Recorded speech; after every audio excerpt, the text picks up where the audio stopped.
معهم بإحسان إلى يوم الدين. أما بعد، فقد روى الترمذي في جامعه أن رسول الله صلى الله عليه وسلم قال: إياكم والغلو في الدين، فإن الغلو قد أهلك من كان قبلكم. وما معنى الغلو؟ هو مجاوزة الحد الذي وضعه الله لعباده.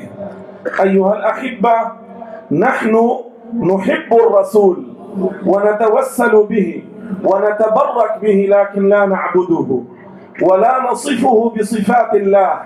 نقول هو خير خلق الله على الإطلاق، ليس بعد هذا مدح، هو خير خلق الله على الإطلاق. وهنا انتبهوا معي، يجب التحذير من بعض الكلمات الكفرية التي أشيعت وأذيعت باسم الاحتفال بالمولد. من هذه الكفريات ما في كتاب يقال له مولد العروس، والعياذ بالله، فيه يقولون إن الله قبض قبضة من نور وجهه فقال لها كوني محمدا فكانت محمدا، وهذا تكذيب لقول الله عز وجل: فلا تضربوا لله الأمثال. الله ليس أصلا وليس فرعا، ليس كالشجرة ولا كالغصن، ليس كالأم ولا كالمولود الذي ينفصل عنها. الله ليس أصلا وليس فرعا، ليس جسما ولا يتصف بصفات الجسم، ليس له، انتبهوا جيدا، ليس له سبحانه وتعالى صورة ولا طول، لا عرض ولا هيئة، لا يشبه أحدا من كل هذا العالم. ليس، انتبهوا واحفظوا هذه العبارات، ليس ساكنا السماء، ليس جالسا على العرش، ليس في الفضاء كالهواء، بل هو سبحانه خلق الأماكن، خلق الجهات، فهو موجود بلا جهة ولا مكان. ما هو المكان؟ الفراغ الذي يشغله الجسم.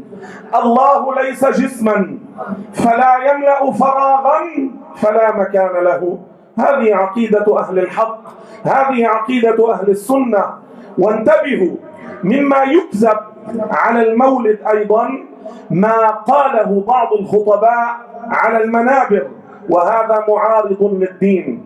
ماذا قالوا؟ وهذا في بعض الكتب، على زعمهم إن يوم الاثنين يخفف العذاب في جهنم عن أبي لهب لأنه فرح بمولد النبي فأعتق سويبة، وهذا غير صحيح.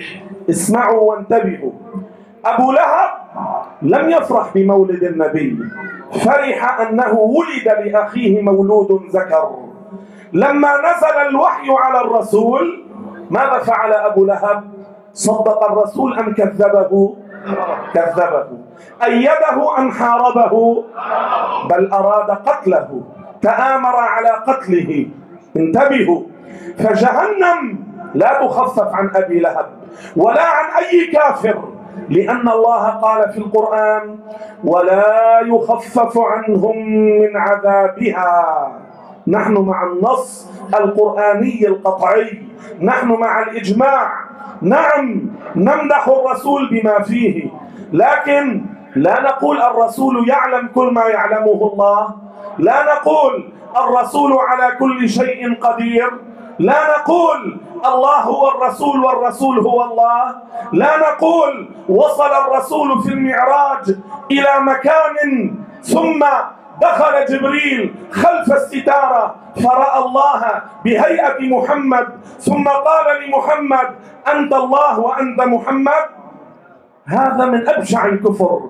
الله ليس كمثله شيء، الله ليس جسما، الله موجود بلا مكان، الله لا يشبه أحدا من كل خلقه. قال في القرآن فلا تضربوا لله الأمثال. أيها الأحبة، رسول الله يحب منا أن ننشر عقيدته بين الناس، رسول الله يحب منا أن نعمل على تعليم الناس العقيدة التي جاء بها هو.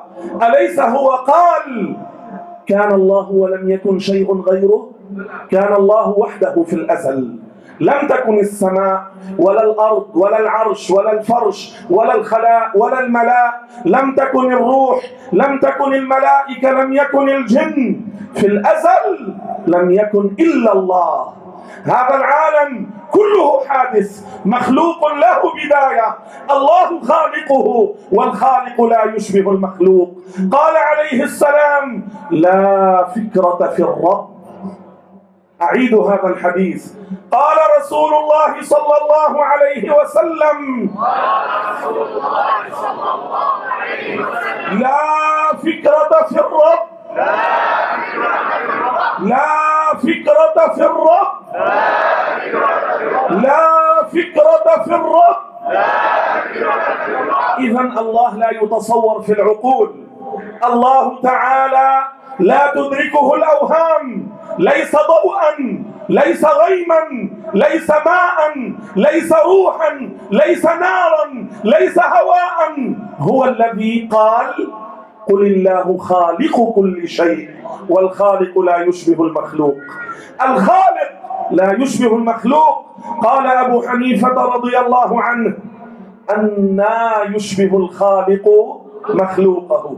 أيها الأحبة، افرحوا وأظهروا البهجة والفرحة بمولد رسول الله، لكن مع الالتزام بشريعته، مع العمل بتعاليمه. هو الذي قال من أحيا سنتي عند فساد أمتي فله أجر شهيد، أجر يشبه أجر الشهداء. وسنتي يعني شريعتي، عقيدة وأحكاما. هو الذي قال بدأ الإسلام غريبا وسيعود غريبا كما بدأ.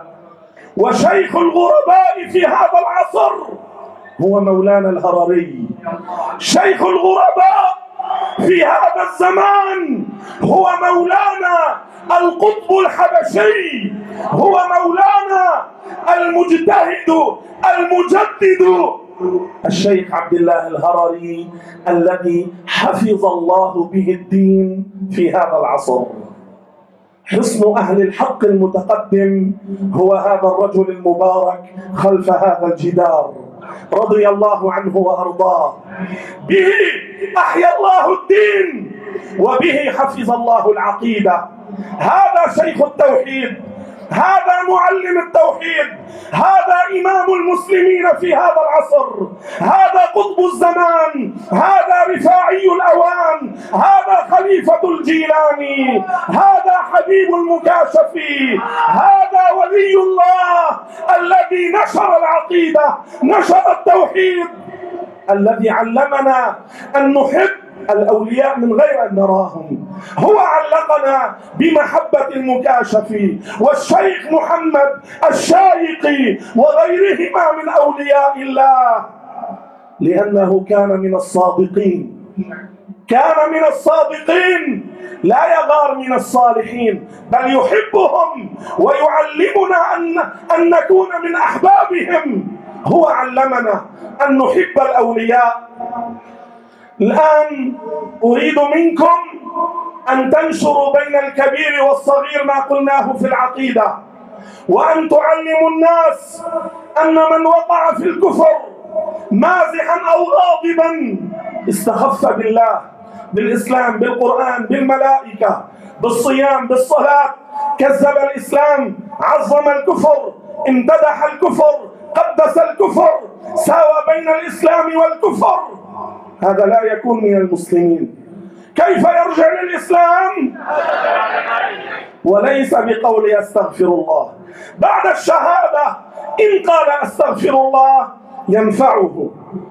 أختم أنا وأنتم هذه الكلمة بأفضل الكلام، نردد جماعة بصوت واحد: قولوا أشهد أن لا إله إلا الله وأشهد أن محمدا رسول الله.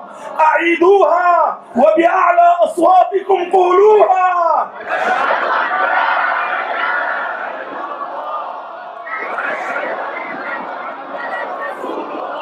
روي في الأثر أن لا إله إلا الله لو وضعت في كفة ووضعت السماوات والأرض في كفة لرجحت لا إله إلا الله عليهن. قولوها وارفعوا بها أصواتكم. أعيدوا وبأعلى أصواتكم قولوا.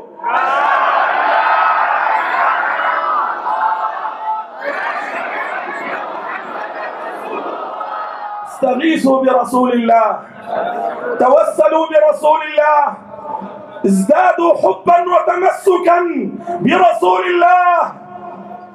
يا محمداه يا محمداه يا محمداه يا محمداه يا محمداه يا محمداه يا محمداه يا محمداه يا محمداه يا محمداه يا محمداه يا محمداه يا محمداه يا محمداه. بعيوننا بعيوننا بعيوننا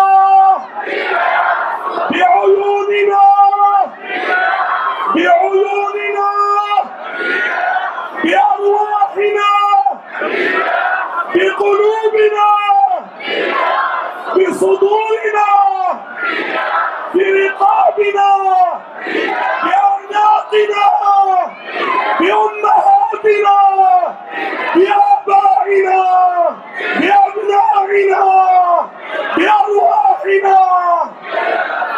والله أعلم وأحكم.